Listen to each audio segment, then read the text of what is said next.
And we're on. Cool. All right. Hi, I'm Julia Lieberman. I'm one of the leaders of Intern Club, and I'm leading the engineering and the women's channels. A little bit about me, I'm from Seattle. I'm a rising senior at Santa Clara University, where I study computer science. I'm doing my 4th internship at Microsoft this summer remotely, which is really interesting. And I drink a lot of coffee, and I love sports. So yeah, that is me. And I just wanted to give a few quick announcements, and then we'll introduce our panelists. So please save your questions until we open it up at the end for Q&A, or you can just submit them in the chat. And this event is recorded, so keep that in mind. This is not affiliated with any company whatsoever. Please keep yourself muted. And also at the end of the meeting, if you would please fill out the feedback form that's linked in where you went to register, that would be super helpful so that we can make more events like this in the future even better for everyone. So that said, I'm gonna introduce our other moderator, Lizzy, if you wanna say hi. Hey everyone, my name is Lizzy. I'm currently a rising senior at Brown University, also studying computer science. I'm very passionate about increasing gender diversity in tech. I help to organize the internal mentorship program at Brown Women in Computer Science. And I'm really lucky to be here with Julia today. And thank you, Julia, for this opportunity. And I hope you guys enjoy the panel. Awesome. All right, so let's meet our panelists. Richa, do you want to start us off? Yeah, so my name is Richa. I am also a rising senior. And on campus, some of my involvement has included working for natural language processing and biotech lab, and also co-founding Cal Poly's first AI club. And this year we created an end-to-end chatbot, just like Siri or Alexa, which was really neat. Outside of campus, I interned for Project Jupyter for a year, working on Jupyter notebooks and a lot of that open source stuff. And then I also spent 2 years at Apple working on health studies and machine learning. Cool, thank you. Awesome, Rutu? Hi everyone, I'm Rutu. Thanks Intern Club again for having me. Excited to see what all these lovely panelists have to say. So I'm from the Bay Area. I just graduated with a degree in computer science from Cal Poly SLO. And my first intro to CS was the Girls Who Code back in high school, and I'm still involved as a speaker for them. In college, my life revolved around hackathons. I co-founded Slow Hacks, our school's major league hacking hackathon. So for that, I was the director of technology. So that was basically my first intro to product management, which I'm pursuing now. I'm going to be joining Microsoft as a full-time PM in a couple weeks. So then I also was the lead for another hackathon called Camp Polyhacks. And this was a social entrepreneurship and human-centered design focused one. And we solved problems on sustainability, education, accessibility, and more. In my junior year, I was part of called Pop Shop, and that's an e-commerce fashion platform. And then internship-wise, my first one in freshman year was being an iOS dev at a Y Combinator alum startup called Walkatron, and they were the first to make smart door locks for your home. So that was an incredible kind of Silicon Valley typical experience. So imagine like a hacker house office with hardware and snack boxes and board games and all sorts of things. The next summer, I was an Explore intern at Microsoft, which was part PM and part SWE. I was in the developer division where I worked on an open source Docker extension in VS Code. And if you're interested in how a typical intern project looks like, I can drop in the chat a case study I wrote about that. And then my last internship was as a PM on Azure networking, and I created a new feature that enables customers to share resources across Azure subscriptions. So in the past couple of weeks before I start full-time, I've been working as a volunteer designer at a nonprofit called Benefit.Design. We're helping businesses that are struggling from COVID. And outside of work, you can find me cooking a bunch of stuff, shopping online, and singing. Awesome. Irene? Hi, my name is Irene Mukasa, and I am the Director of Communications and Brand for a SaaS company called PatSnap. And we are an innovation intelligence tool that basically tells companies or teaches companies everything they need to know about any company's technology and innovation through market intelligence and market research.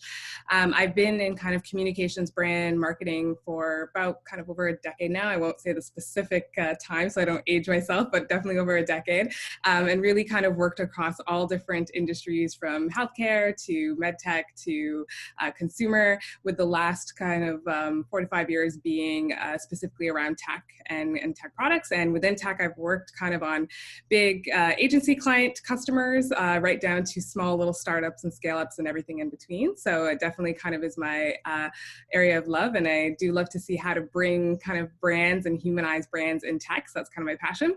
Outside of work, I love to travel. So COVID is really, really hurting me right now because I can't do any travel. And I'm a big lover of hats. So if you see me in life, you'll probably see me wearing a lot of different hats. So it's kind of my signature thing. Awesome. Nicole? Hi, I'm Nicole Mortal. I graduated some time ago from Rensselaer Polytechnic Institute. I have my master's in computer science and bachelor's in computer science, and focus mainly on AI. So a lot of my experience early on in my career was working in computer vision, large data analysis, and that was for a small company in upstate New York. I moved on out to California and started working at Amazon. So I worked on Alexa, I worked on various devices that have come out of there as an engineer, and that's where I transitioned into being an engineering manager. And currently I'm a TPM at Facebook in security, which kind of just evolved by accident in a way. So it's been like interesting to see all these different things everybody's done. And outside of work, I love boxing and I love to knit. I'm also a big fan of hats, so Irene, I love your hat. It's amazing. Awesome. And Michelle? So I'm Michelle Holtman, and I am at Microsoft. I'm a senior director of program management in our mixed reality organization. I've been in the industry for a long time. I started my career in the aerospace industry as a software developer. I've pretty much worked on everything I've ever wanted to in the field. It is super energizing and exciting, and happy to be here today. Outside of work, I love to travel, I love to cook, I love people, and so this COVID situation is very painful for someone like me. Awesome. All right. Well, thank you all so much for being here. Let's get started with our questions. So our first one is, what do you think is the biggest challenge in your domain and why? And we'll go in the same order for answering these questions.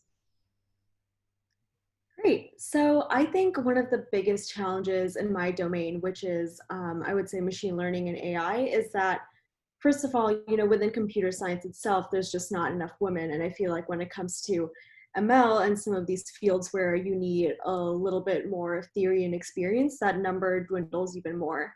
But I feel like the biggest challenges, honestly, and the reason we do need more women in this field is that it's really easy for machine learning algorithms to become biased. And a lot of that depends on the team that's constructing them. So if you don't have a diverse team, I feel like you can often get an algorithm that doesn't really perform well for everyone, because within the team, you don't have the stakeholders to really make it perform well in an unbiased manner. So that's really the biggest challenge I see, at least in machine learning and AI and what I've experienced. All right, thanks, Richa.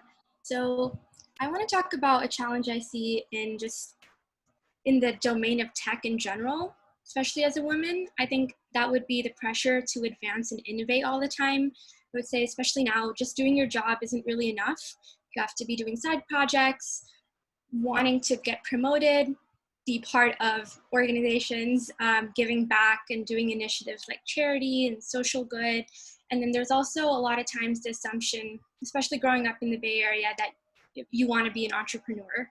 And so while I've enjoyed kind of doing all this and incorporated it as part of my career path, this trajectory doesn't match every single person's interests. So I think to just put that in the back of your head and really just follow your own path, and don't, I guess, try to fall into that same bucket. Thanks, Rutu. So I think to build on that a little bit, a challenge that I see generally in tech is really around the retention piece. I think that the tech industry has done a really good job at identifying that, like, yes, we need more diversity, we need more women, there's intersectionality to people's identities, but I think where we are kind of not doing the best job is figuring out within our organizations the retention piece, because you can hire a ton of women, you can hire a ton of people that are of different backgrounds, but if internally your companies don't have the right support systems, if internally your companies don't have the right policies and procedures and cultures, you're never going to retain those individuals. And so I think that's really a challenge that I've seen both kind of in startups, medium-sized and bigger-sized companies. So I think everyone's kind of dealing with this challenge, but it is a really important challenge I think we need to figure out how to solve in order to really create companies that are diverse in the long run. I think I would echo both of those things as well, but to speak more to like the specific domain I've been in recently, which is security, I think privacy and security and integrity are becoming really important in today's world. And, you know, all the things we hear in the news are very obvious of that. So teaching, I think, engineers to slow down a little bit and think about those things has been really challenging as a TPM, because, you know, security is often seen as like halting innovation, and I think it's its own total domain, and it's super important. And I think it's important probably to everyone in this room to make sure their data is secure, make sure that their privacy is respected. So I think like where I've been working most recently is just challenging in that way, that it's really a hot ticket thing right now, and it's, hey, how do we change some of our culture in order to accommodate something that is really important to the world? I think for me, some of the same things that the other panelists said, retention is one, and then to build off what you said, Nicole, in mixed reality, since we work on HoloLens, we work on the hardware plus the software, I think it's responsible innovation and security. Just because we can make something, should we? And if we do decide to do something that is, you know, out there, it's like, are we doing the right thing? What harm could come to individuals because we've done this? You know, looking at it from that human-centered approach, I think it's a huge challenge. And I think having diverse teams, having women on teams like this is really good, to have different viewpoints, you know.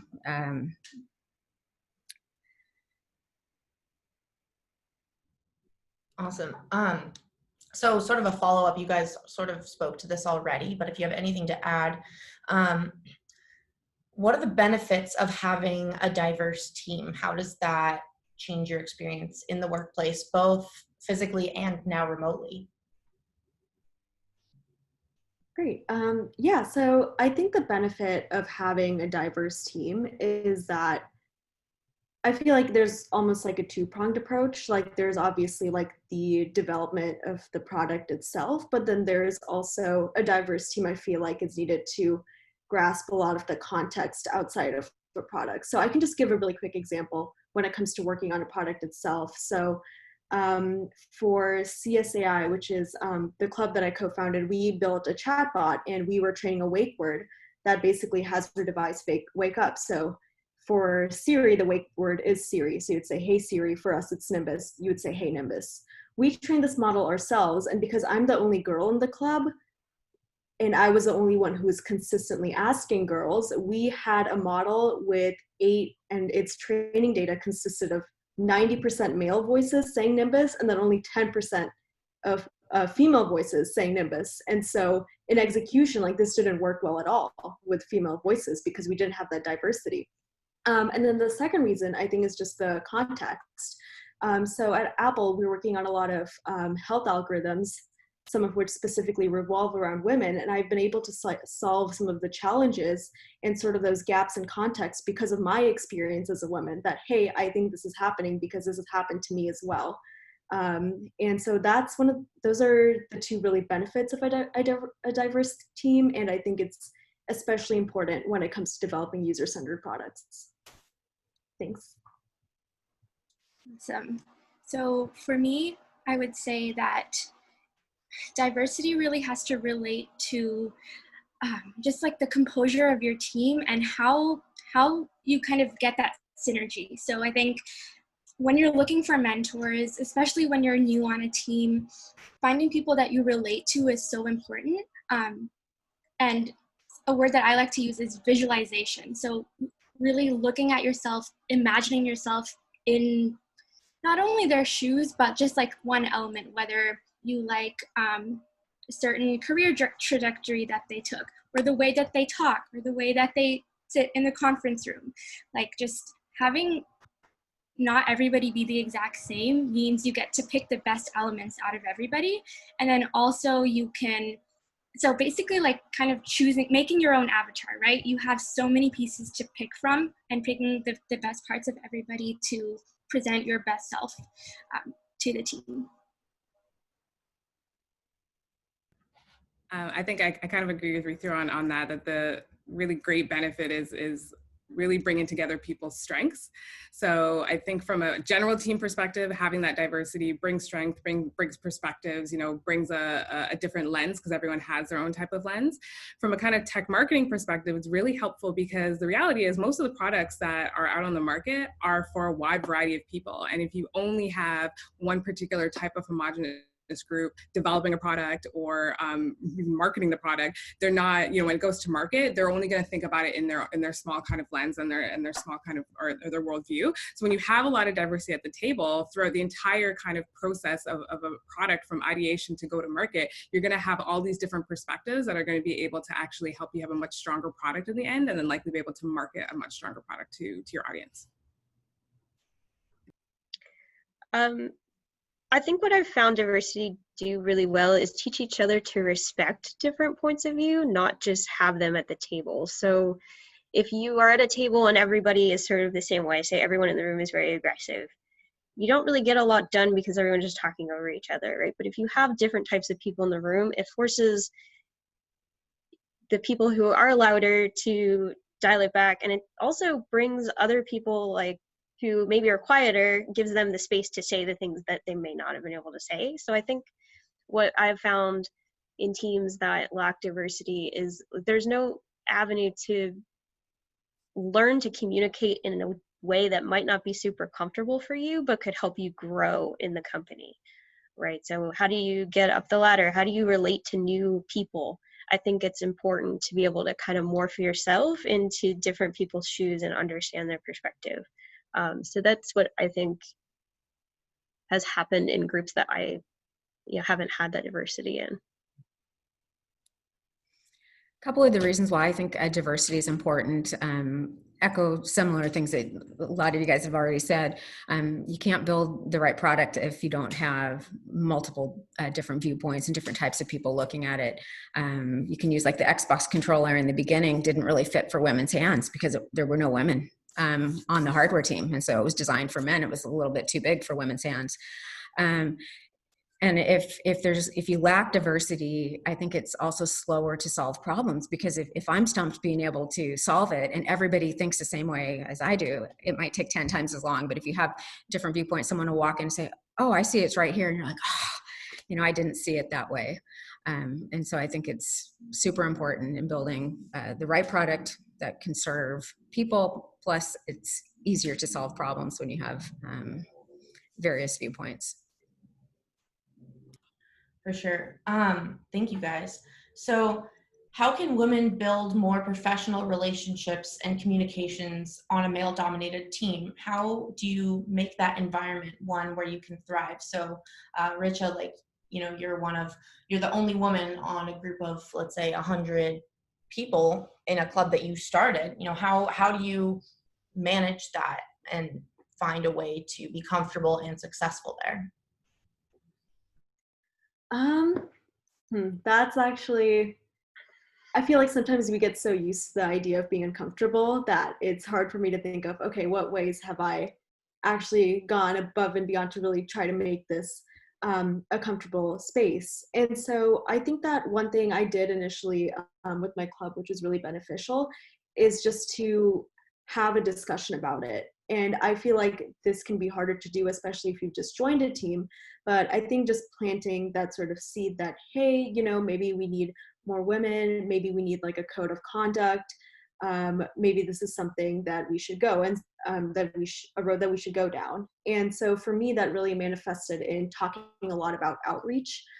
When we basically drafted the agendas, you know, for our meetings, I made sure that outreach was like a key point. And then people sort of started to realize that, oh, you know, like this isn't normal, this isn't okay.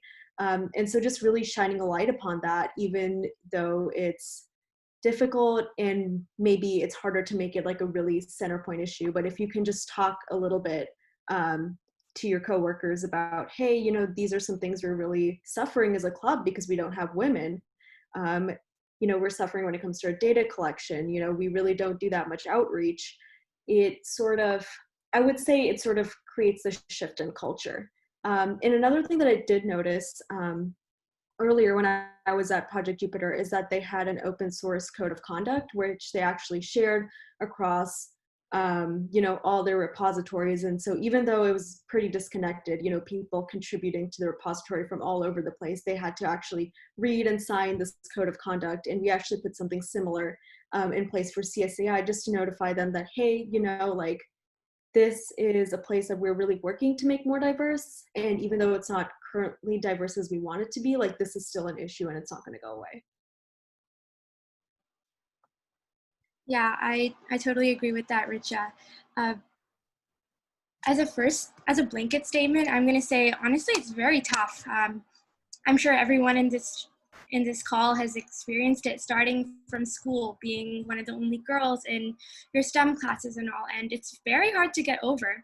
And so in terms of actionable things to make yourself, I don't know, fit in is the right word, but be more comfortable and start to become part of, like, really integrated into the team, and where the males usually hang out together more, is take initiative to do activities that you enjoy too. So personally, like, men in my teams have on their own, they do gaming or sports, and unfortunately I'm not a super fan of that, so I kind of have to take the initiative to do activities that we all like.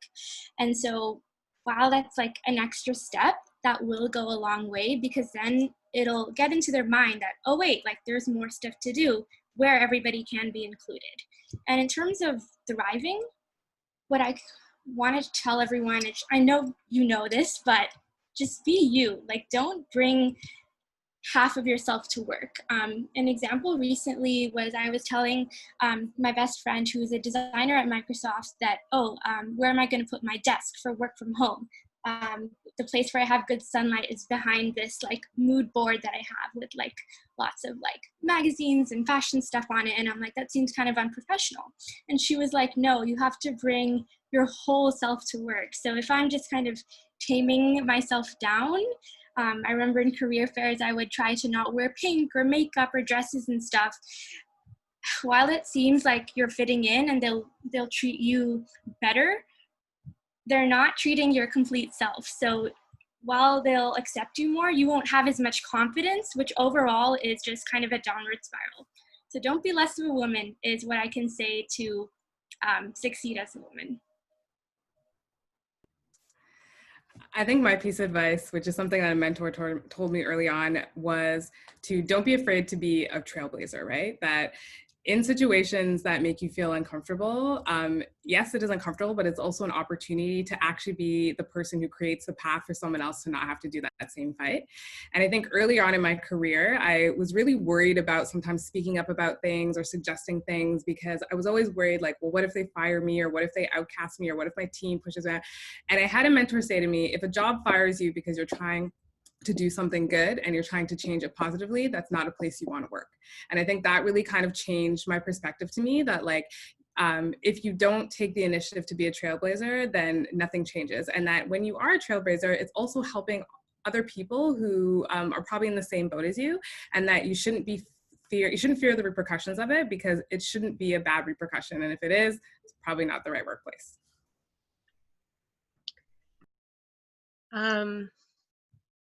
So this is kind of a hard question for me, I think. I definitely had to train myself to speak up more. I am very naturally introverted and I'm not comfortable in large groups of people, and that it doesn't help you succeed in the corporate world, unfortunately. So I had to do a lot of almost pretend, like I know everybody just said be yourself, but I kind of had to pretend to be the extrovert that I wasn't.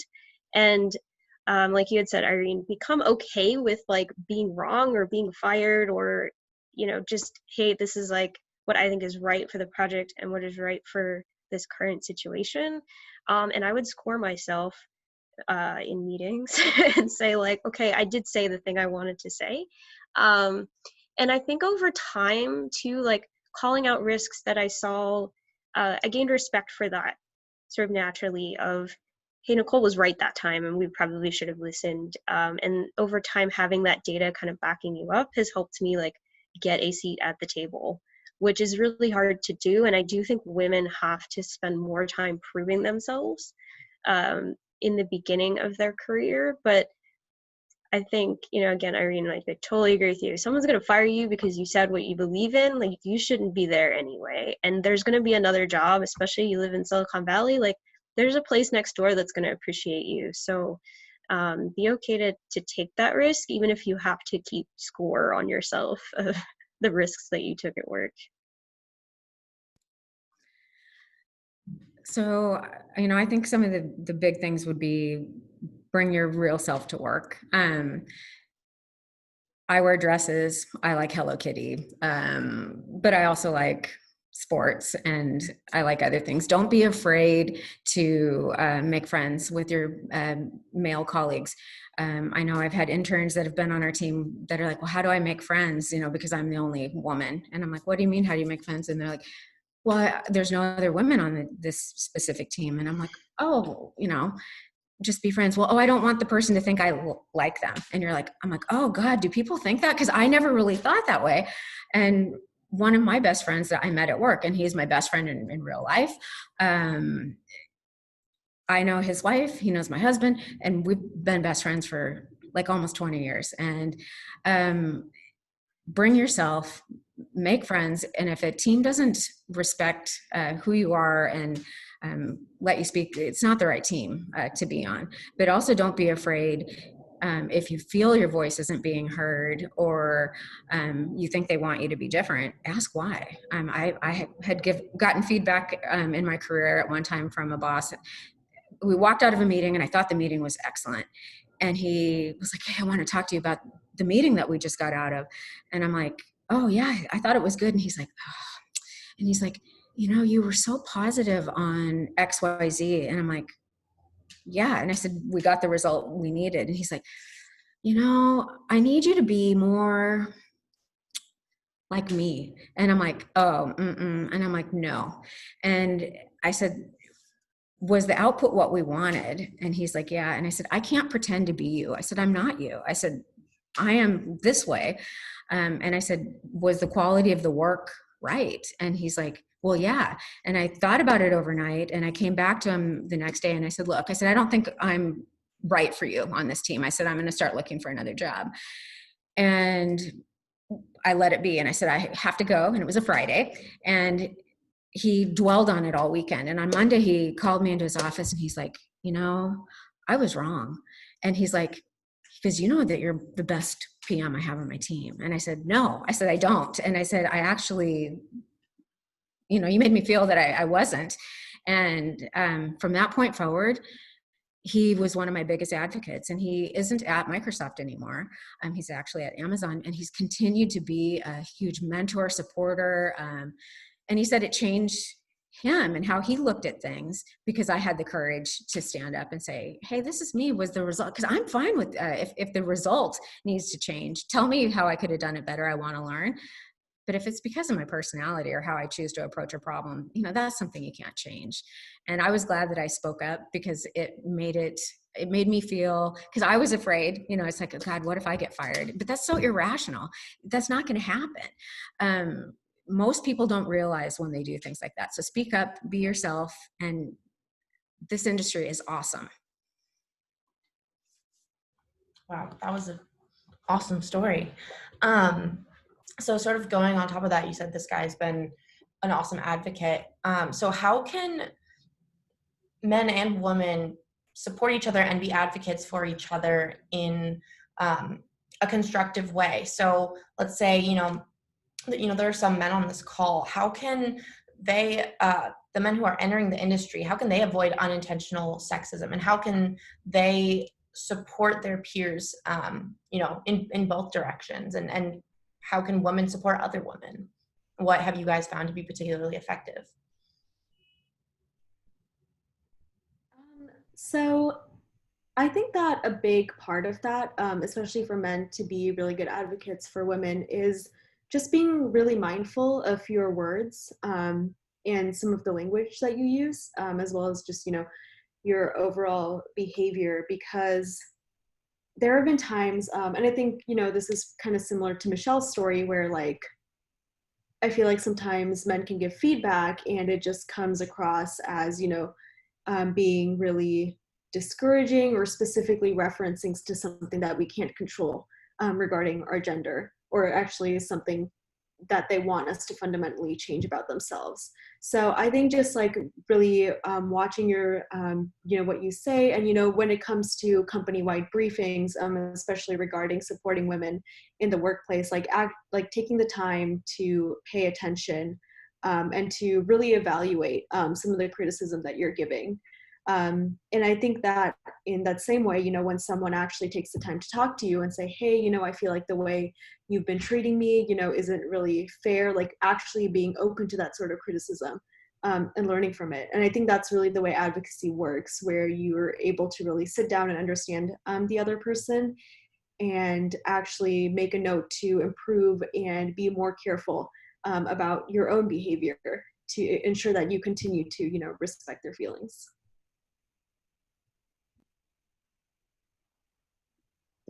Rutu, if you want to go. Okay, yeah. So I would say, firstly, this reminds me of a piece of advice that somebody told me when I was leading Camp Polyhacks, and in that one, I was just so overwhelmed because managing 15 people was the hardest thing I'd ever done in my life. I was like crying almost every other day because someone,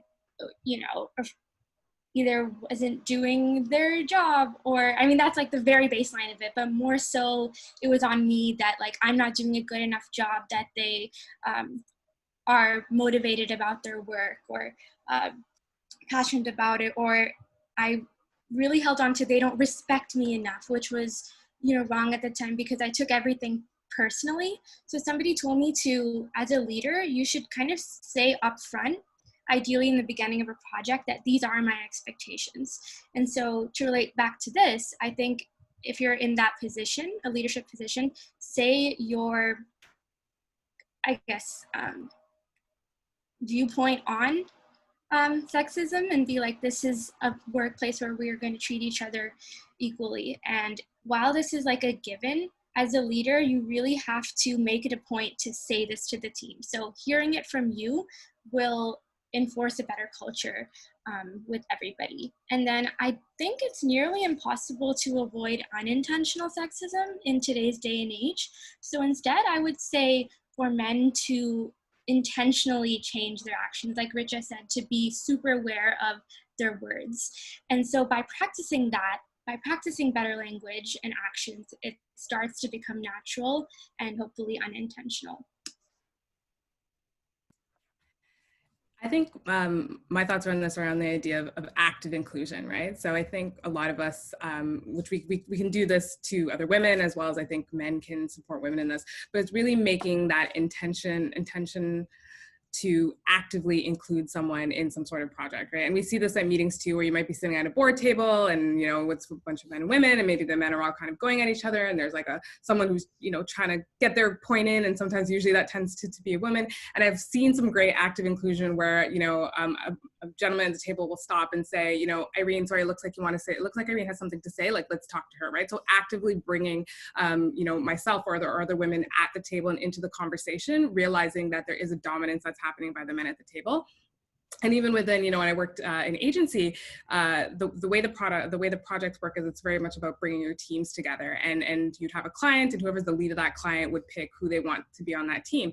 And you would see that a lot of the times the teams would be predominantly men if the man was a project manager, because it's that kind of like attracts like, right? So having the active mindset of wanting to include people and saying like, hey, I know I haven't worked with this person before, but I know this person brings a really interesting perspective. I'm going to actively reach out to them to bring them onto this project. I'm going to actively reach out to them to grab a coffee, or I'm going to actively, you know, reach out to them to get their opinion on this piece of work. So I think both men and women can do this, and it helps to really make sure that like diversity isn't just like asking people to the dance, but it's the whole like asking people to actually get on the dance floor and dance with you, right? Yeah, I think all those are really good points. I do want to point out though, I've had a lot of male advocates like throughout my career and mentors. In fact, I've had very few women mentors just because they're not around. So I think people are trying, right? And I definitely see, like you talk about, like actively including people, that definitely has happened more and more throughout my career. And there's a movement towards doing the right thing.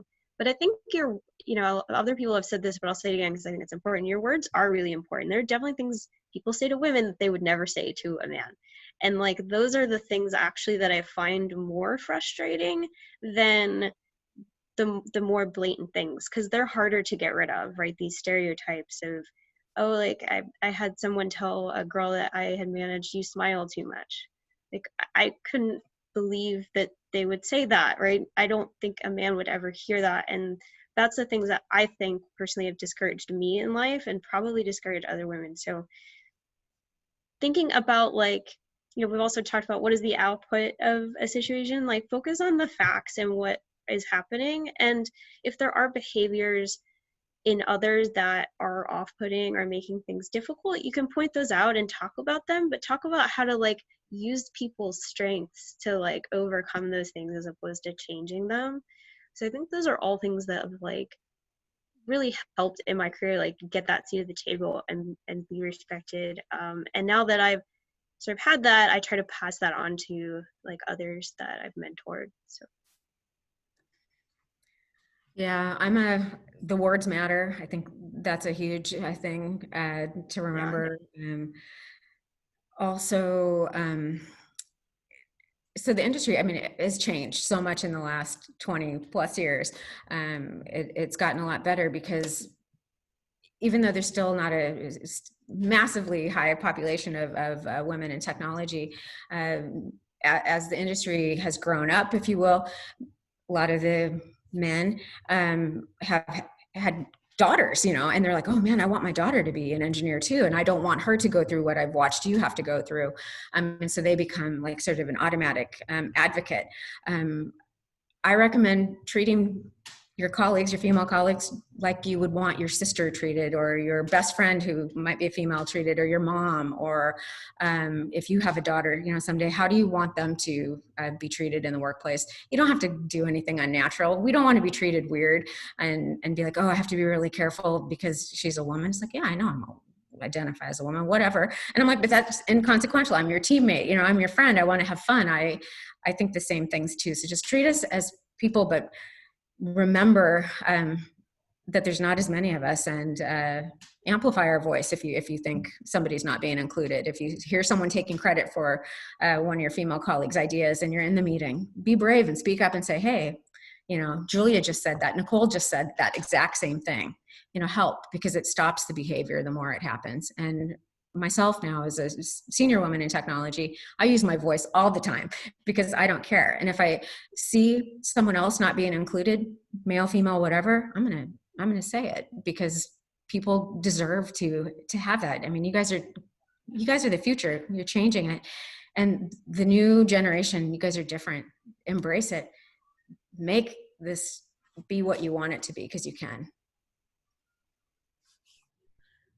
So again, sort of on that note, how do you find mentors along your journey? How do you both mentors and also sponsors? Sponsorship is something that I hadn't really heard of before the last few weeks when someone brought up asking that at this panel. So have you guys ever sponsored anyone or been sponsored, and what does that look like? And how do you choose the right people to take on as your mentor? Julia, before we move on, I just wanted a quick follow-up that someone asked in the chat also, is how to handle being interrupted. So Michelle, especially, I wanted to ask you, like, as a senior, you said you speak up for a lot of people. What do you do in that scenario? If I see someone being interrupted, I will say, hold on, let Julia finish speaking. Or if it's me, sometimes I will just raise my hand and I will hold it up until the person, because the whole room will look at you being like, wait a second, what's going on? And I'm like, can I finish? Can I finish what I was saying?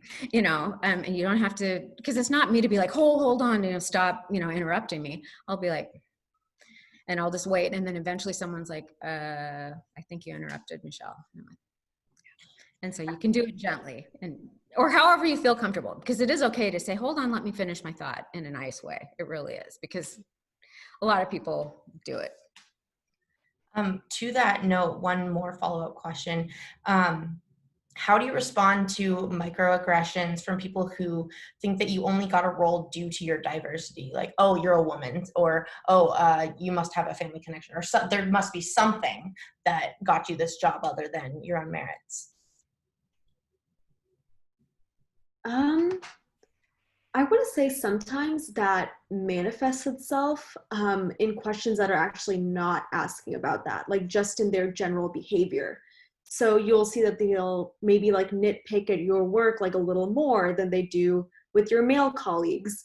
So it's not really directly saying, hey, like, do you deserve to be here? But it's more those like little microaggressions that eventually pile up.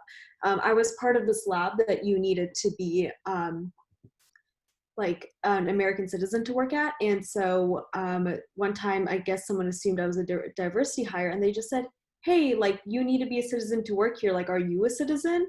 And I assumed because they said that because, they thought I was a diversity hire, and I was the only women of color in the room. So I feel like in that case, you really need to watch out for those things, especially if you think they're, infringing on your own respect, and really just talk to them. And so during that time, I was actually just a freshman, so I really didn't talk to them because I didn't know how to handle it. And then, I just kept on thinking about it after, saying, hey, like, why didn't I say something? So in those cases, I really think it's in your best interest to speak up and say, hey, like, why do you think this way? Or like, why did you say that? I feel like sometimes it's really, really hard to confront people, but I think in cases like that, it is ultimately, I think, necessary to just, and you could do it in a really nice way to just, talk about these microaggressions, especially if you notice a lot of them, either, with the coworker who's been, saying them, or, directly to your manager, because I think that ultimately at the end of the day, your feelings are really valid. And to go off of that, Richa, I would say, like, especially among college students, so our generation, the culture is becoming a little more confrontational now. I've noticed, especially with Black Lives Matter right now, it's totally normal to swipe up on somebody and be like, actually, you're wrong because of XYZ. And honestly, it's not in the most friendly way. And I think that's just kind of acceptable right now in our generation. So with that, calling out is sometimes effective now. I think if you say it nicely a bunch of times, for some guys, it just doesn't go through. So I would say try different techniques based on the person. I know one of my male students or classmates, he was like, oh, Grace Hopper's so unfair. Like, why do you get a conference just for you guys and you all get jobs? And my friend and I kept on arguing and giving him statistics and we said so many anecdotes, and he just didn't get it. He was like, no, I work just as hard and that's unfair. Like, I have to go to career fairs too. And so for those kind of people, sometimes it's a lost cause, and hopefully they just learn. And then other methods are just humor, or sass, I guess, sometimes. Like, if they say, oh, isn't that a diversity internship? Be like, yeah. Do you work at Microsoft? No. Or that's an extreme example, but I've seen that happen to people. And in my generation, that's kind of effective. Another quick story is that happens in school, especially in teamwork. They'll always be like, if it's a team thing, they'll tell the girl in the group like, oh, do you want to do the documentation? And then I said this before and someone else has called them out. All you do is like, what? And then they'll be speechless because like they know the answer. Yeah. Or you can just say no, and you can volunteer one of your male colleagues, because that's super effective, because I'll be like, oh yeah, no, you know, Alton will do it or whatever. And so, yeah, no, thanks for asking. I think Richa and Rutu had some great kind of tactics there. My advice, I guess, first and foremost is pick your battles, because it can be very draining. And what I've realized now, kind of further along in my career, is I don't owe anyone an explanation. I really don't. My work can speak for itself. So you shouldn't have to feel pressured if somebody is asking you or talking to you, why, like if you're a diversity hire or questioning you on it, decide whether or not you even want to engage in that conversation. You know why you're hired, you know why you're there. I'm sure your skills are strong, your work strong, and that will come through, and that's all you really need to worry about. If you do want to engage them, then yeah, you know, do the calling out or the calling in if you want it to be softer, and use them as teaching moments. But you know, I think to Ritu's story, like not everyone is going to get it, and I think that if you try and explain to everyone and you try and justify to everyone, you will only tire yourself out. So it's okay, give yourself grace to say, I actually don't have to answer that question.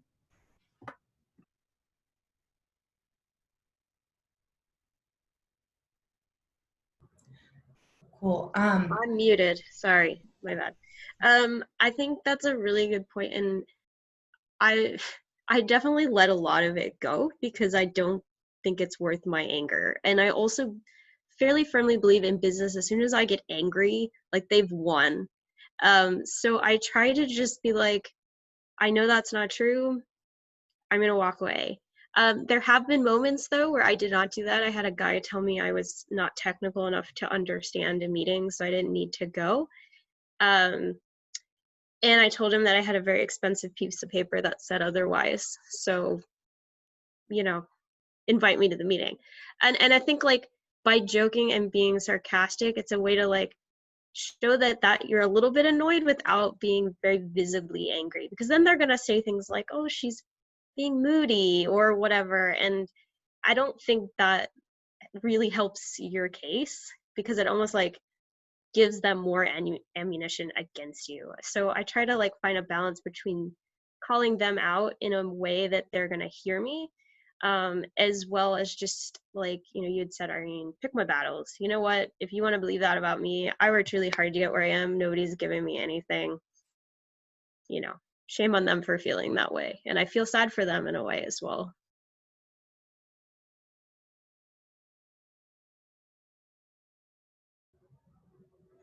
Cool. Let's move on to the next question, which we had started to touch on before, but how have you found mentors along your journey, and what is your relationship with sponsors? Do you have any experience with that? Actually, Julia, just to, I just want to ask a clarifying question, you know, for participants. What would you say is the difference between a mentor and a sponsor? So I'm actually hoping that maybe, I don't know, Nicole or Irene or Michelle could shed some light on that. I think sponsorship, well, I don't know. Can one of you guys answer that? Michelle, do you want to go? Or? Oh, it doesn't matter. Do you want, you go first and then I'll go. Okay. So I think like sponsors, and I mean, there's lots of your sponsors, advocates, champions, but to me, a mentor is someone who kind of can help you navigate your career, right? So they're the people who like you sit down with and you can brainstorm, you know, how your career is going, if there's a bump or a road. They really kind of are deep in it with you. They're in the trenches with you, and they're really trying to help you get to where you need to be. A sponsor, an advocate, or champion usually isn't necessarily that hands-on in your career, and you may not necessarily have as close of a relationship with them from a kind of mentorship perspective, but they're the people that are actually kind of sponsoring and advocating for you when you're not in a room. They're the people that are saying, hey, you know, we got to promote a new PM. you know what, Julia's actually been doing a really great job, like, let's consider her. So like, they are people who see your potential, they see your opportunities for you. They're, you know, using your name or referencing you in meetings as someone to look out for as a rising star. So their role is a little bit different. They're still very much as valuable. And like, I always tell my mentors, like, approach your kind of work career life like a board of directors, and just like on a real board of directors, you have a diversity of people at the table with different skills.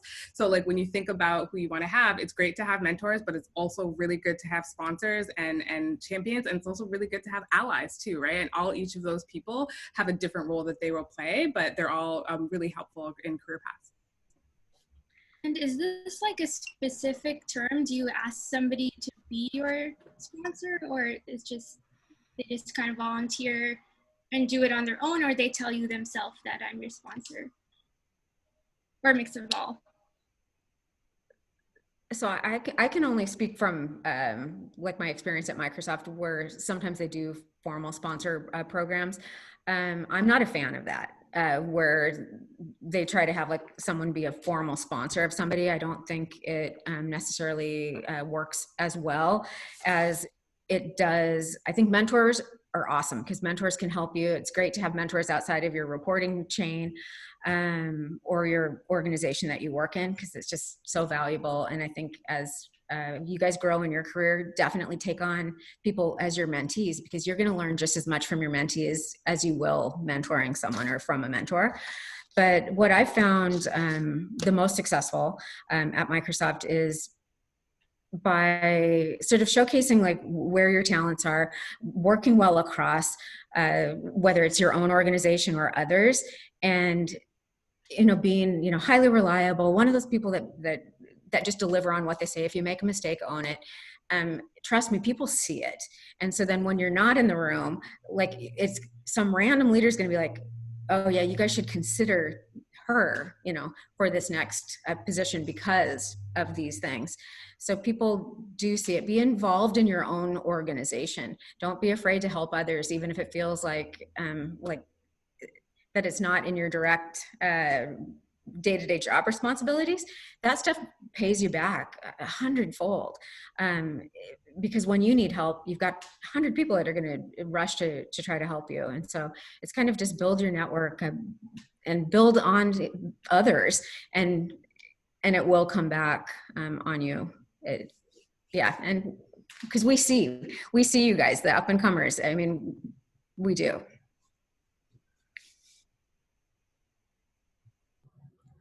Cool. Okay, let's, we only have a few minutes left here, so I think a very relevant question is this one that we can end on, or if we have a little bit more time, we can take more audience questions. But a lot of us are finishing school right now and don't yet have jobs lined up. And the job search is really tough, as a lot of companies are in a hiring freeze or are only interviewing virtually. We can't go, to a physical career fair. So do you have any advice for everyone on how to be successful and adjust to this new quarantine world and navigate, this unprecedented reality that we're in? Cool. Yeah. So I can go first. This is actually a really good question. I want to say, I almost feel like it's two questions, like just adjusting to work within quarantine, and then also, really putting yourself out there and participating in the job search. Just right off the bat, outreach, social media, that really helps. But what I have actually seen from a lot of my colleagues that have been successful is really taking the time during quarantine to actually start on like side projects or just in other endeavors that they think can ultimately, connect them with new people who'd be interested in hiring, and also really, strengthen their resume.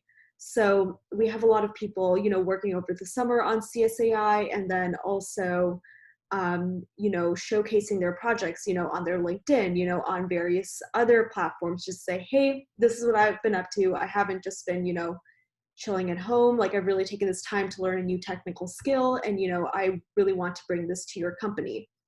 And so I think that's something to do. And I also feel like it can be very relevant. Like, I know a lot of people who are actually working on COVID-19 related projects. And so I think that is just something to consider. And because of this, there are a lot of, virtual internships that have opened up. Maybe I have like a list of them actually, COVID opportunities that were made available because they're easy to do virtually due to COVID-19. So I think really taking the time to, do your research, participate in something and not really, I know it's hard, but not just kind of letting the time go by is really, really useful.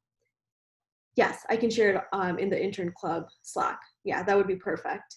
And even taking the time to, reach out to, I think Rutu can speak a little bit to this, but she worked for a Y Combinator company.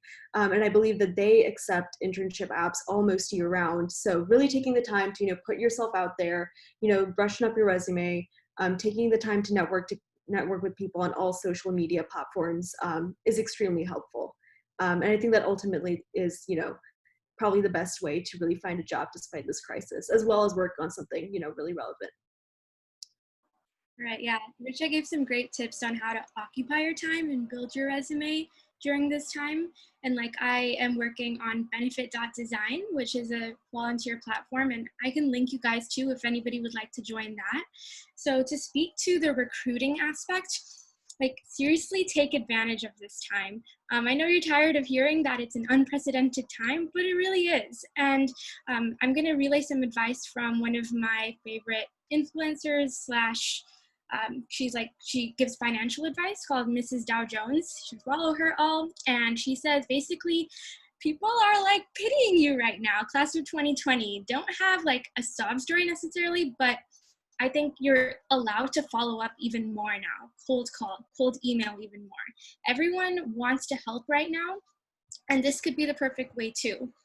And then I would also advise you to keep in mind that work from home is not the same as remote work. I saw a LinkedIn post recently where someone was like upset that they got an email saying, oh, now that you have more time, like, can we call? So don't do like that. Still, consider the fact that they have a lot to do, way more to do even.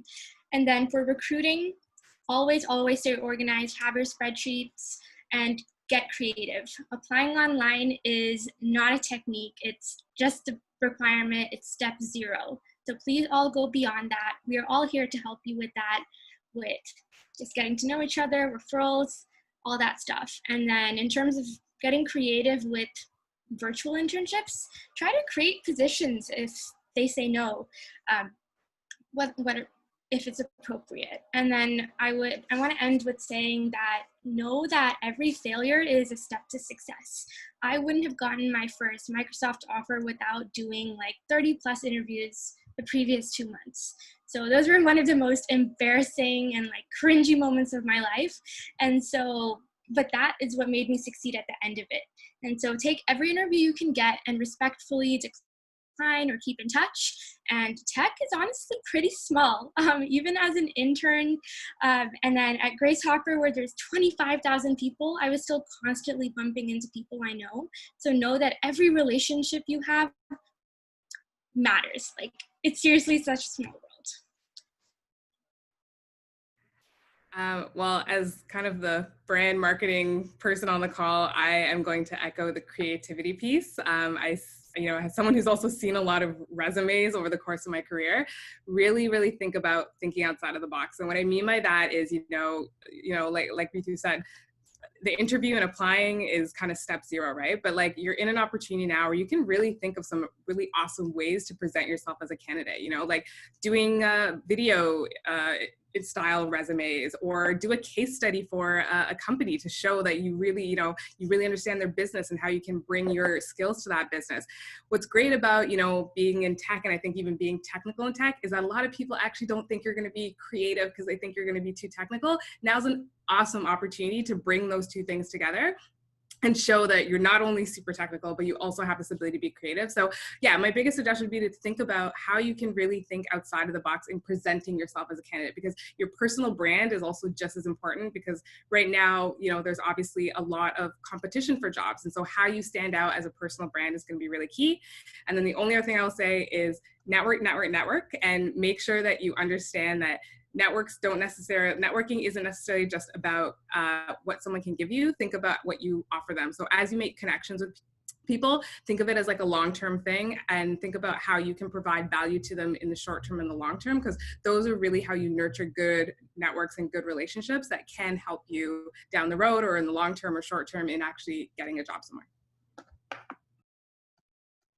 I don't know how much advice I have here, because I think we're all still figuring out like how do we handle this situation. Like I have an intern this summer, and it's much harder to work and relate.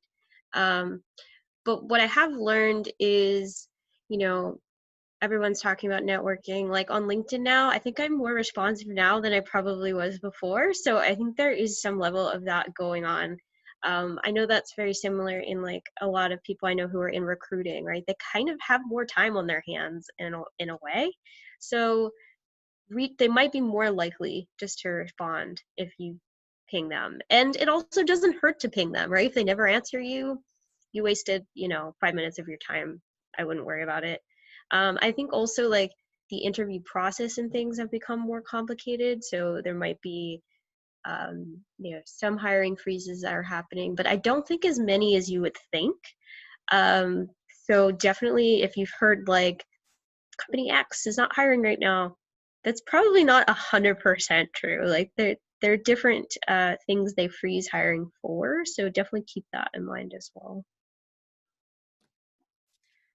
One thing that is, along the creative way, if there's something that you've done, you have a project, there's something you're passionate about, tweet to the company, tweet to our brand. If you are, a Surface fan or, hashtag Surface or whatever, show us what you do, because trust me, all that stuff gets looked at. When I worked in office, we had a customer write us a love poem using macros in Excel. It was hilarious, but the whole division got to see it. And the customer just expressing his love, we're like, oh man, we would hire this person in a second.